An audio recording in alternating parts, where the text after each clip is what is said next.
एका छोट्याशा गावात एक खूप मोठा वाडा होता. त्या वाड्यात गेले 250 वर्ष झाले कोणीच राहत नव्हते. अग्निहोत्री परिवाराचा तो वाडा त्यांच्या पूर्वजांना जागिरीत मिळाला होता, पण आता तिथे कोणीच राहत नव्हते. त्या वाड्याचे वारीस म्हणजेच वंशज अमेरिकेत राहत असतात. अचानकच एके दिवशी अमेरिकेतून शंतनू अग्निहोत्री पुण्यात येतो. त्याला तो वाडा दुरुस्त करायचा असतो, कारण त्याचं ज्या मुलीसोबत लग्न ठरलेलं असतं तीही त्याच्यासारखीच ऐतिहासिक इमारतींची वेळी असते. आणि ते दोघे ठरवतात की त्यांचं लग्न ह्याच वाड्यात होणार. म्हणून घरच्यांनी लाख समजावून पण ते दोघेही काही ऐकत नाहीत. ते मॉडर्न विचाराचे असतात. शंतनू पुण्यात येतो. अनेक मुकादम शोधत असतो जो तो वाडा दुरुस्त करून शंतनूला देईल, पण कोणीच त्या वाड्याकडे फिरकत सुद्धा नाही. काही जणे तर त्या वाड्याचं नुसतं नाव घेताच पळून जात होती. शंतनू खूप चिडतो आणि ठरवतो, ह्या वाड्याला दुरुस्त करायला मला मुकादम बाहेरूनच आणावा लागेल. इथल्या सर्व लोकांनी ह्या वाड्या बाबतीत खूपच अंधविश्वास पाळला आहे. ह्या वेड्या लोकांकडे आपला वेळ घालवला तर माझंच नुकसान आहे. शंतनू तडक मुंबईची फ्लाईट पकडून मुंबईकडे रवाना होतो. तिथे तो एका मोठ्या कंपनीला त्या वाड्याला दुरुस्त करण्याचा कॉन्ट्रॅक्ट देतो आणि पुण्यात परत येतो. एअरपोर्टवर त्याला घ्यायला त्याची गुणारी बायको सुमन आलेली असते. सुमन विचारते, झालं का काम? मी खूप जास्त आतुर आहे आपल्या वाड्यात जाण्यासाठी. शंतनू म्हणतो, चल तर मग आपण आताच एक फेरी मारून येऊ वाड्यात. आणि तेवढ्यातच शंतनूच्या आजीचा फोन येतो. आजी, बोल, काय म्हणतेस? कशी आहेस? तब्येत बरी आहे ना तुझी? आजी म्हणते, मी बरी आहे. माझं सोड. मला कळालंय की तू वाडा दुरुस्त करून तिथे राहणार आहे आणि तुझाने सुमनचं लग्न देखील तिथेच करणार आहे. हा एवढा मोठा निर्णय घेण्यापूर्वी मला सांगावं असं तुला वाटलं नाही का रे बाळा? आजी, तू आम्हाला नाही म्हणून उत्तर देशील म्हणून मी तुला नाही सांगितलंय, कारण आम्हा दोघांची हीच इच्छा आहे की आमच्या दोघांचंही लग्न त्याच वाड्यात होऊन आम्ही तिथेच राहावं. अरे मूर्खा, तुला हे कसं कळत नाहीये की आपल्या गेल्या कित्येक पिढ्या ज्यात कित्येक शूरवीर सरदार होते ते कधी आजपर्यंत त्या वाड्यात नाही गेले. तुला मात्र एवढी कसली हिंमत दाखवायची जी तुझ्या पूर्वजांनाही नाही जमली. तू घरी ये, मग तुला सांगते. शंतनू म्हणतो, ठीक आहे आजी, आपण मी घरी आलो की सविस्तर वाद घालू. ओके, आता मी निघतो. मला खूप महत्वाचं काम आहे. काळजी घे, औषधं वेळेवर घे. आजी म्हणते, ठीक आहे. सुमनची काळजी घे आणि स्वतःची. ठेवते फोन. शंतनू म्हणतो, ओके आजी. शंतनू आणि सुमन वेळ न घालवता वाड्याकडे निघतात. वाड्यात प्रवेश केल्यावर सुमनचं मन थोडं दचकतं, पण ती काहीच बोलत नाही. पण तिला वाटत असतं की खूप प्रवास झाल्यामुळे ती दमली आहे. ते दोघेही आत जात असतात. रात्रीचे 10 वाजत आलेले असतात. ते दुसऱ्या दिवशी त्यांच्या गावी रायगड येथे जाणार होते, पण त्या रात्री त्यांच्या नशिबी किती भयानक गोष्टी घडणार होत्या हे त्यांना माहिती नव्हते.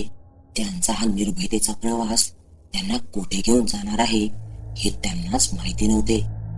किर किर, हळूहळू रात्रीचा आवाज दाट होत चालला होता. तेथे आसपास कोणतेच घर किंवा मनुष्यवस्ती राहत नसते. तिथले आजूबाजूची घरे रिकामी होती, तेही त्या वाड्यामुळे.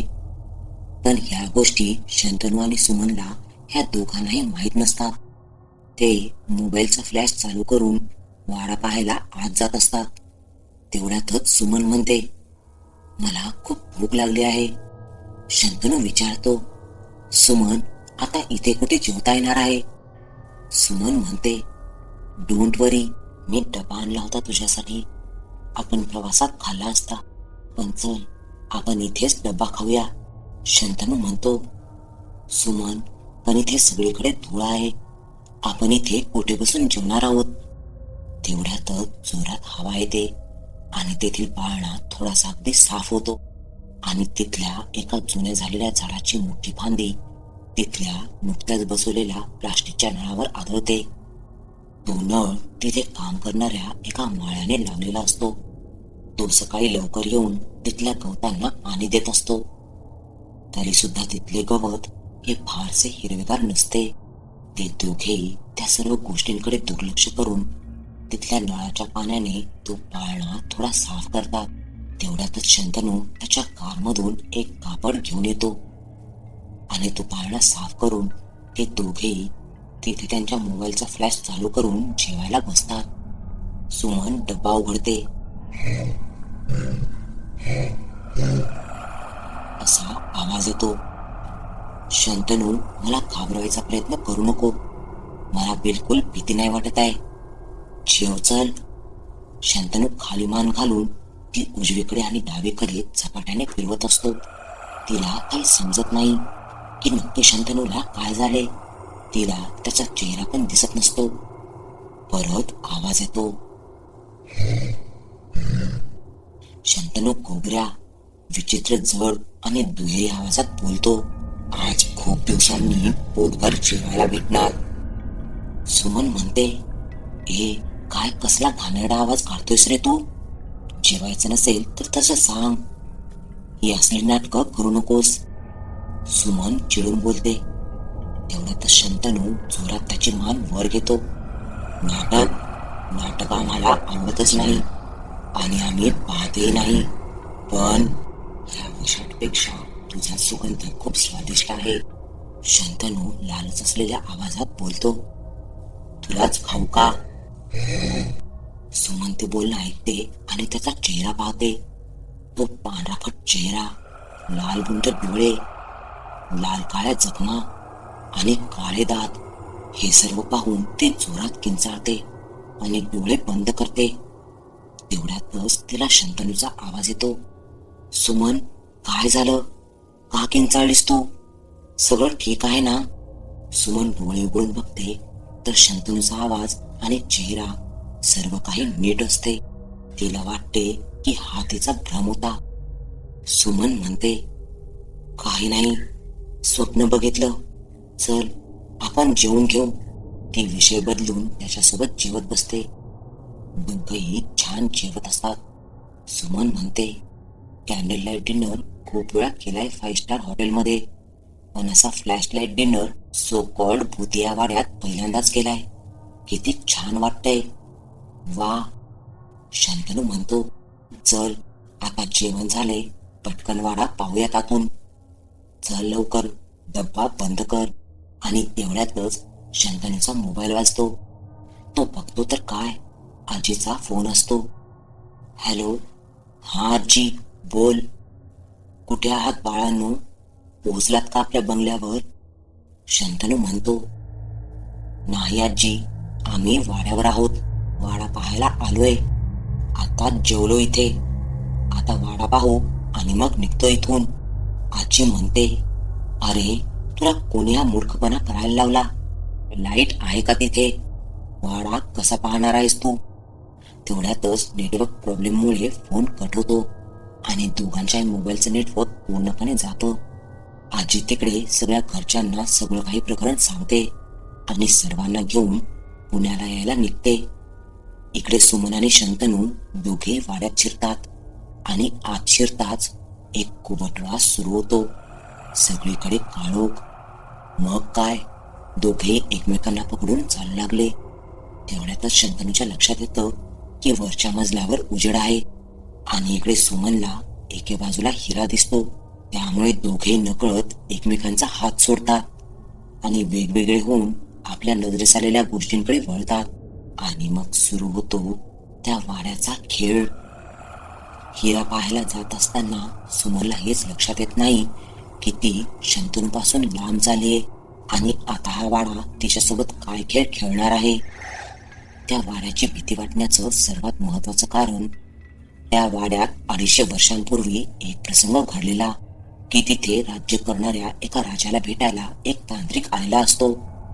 त्याचे म्हणणे एवढेच असते की मला राजांना भेटू द्या, कारण तुमच्या राज्यावर खूप मोठी वाईट वेळ येणार आहे. त्याचे उपाय त्याला सांगायचे असतात, पण द्वारपाल त्याला आत जाऊ देत नसतात. ते म्हणतात की आमच्या राजदरबारात मोठे विद्वान पंडित आहेत, तर आम्ही तुम्हास का आत जाऊ देऊ? तो तांत्रिक म्हणतो, राजगुरू आजारी आहेत आणि त्यांना तरी सुद्धा यज्ञाची तयारी करायची आहे. कदाचित त्यांच्याकडून मी सांगतोय त्या गोष्टींकडे लक्ष गेलं नसेल. मला त्यांच्या योग्यतेवर थोडा सुद्धा संदेह नाहीये. मला कृपया आत जाऊ द्या.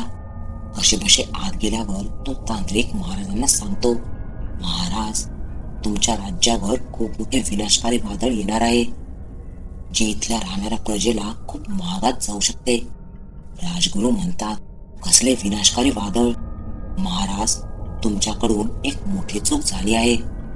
तुम्ही हा नवा वाडा एका स्मशानभूमीवर बांधला आहे, आणि ते पण अशा तशा नाही, तर तांत्रिकाच्या स्मशानभूमीवर.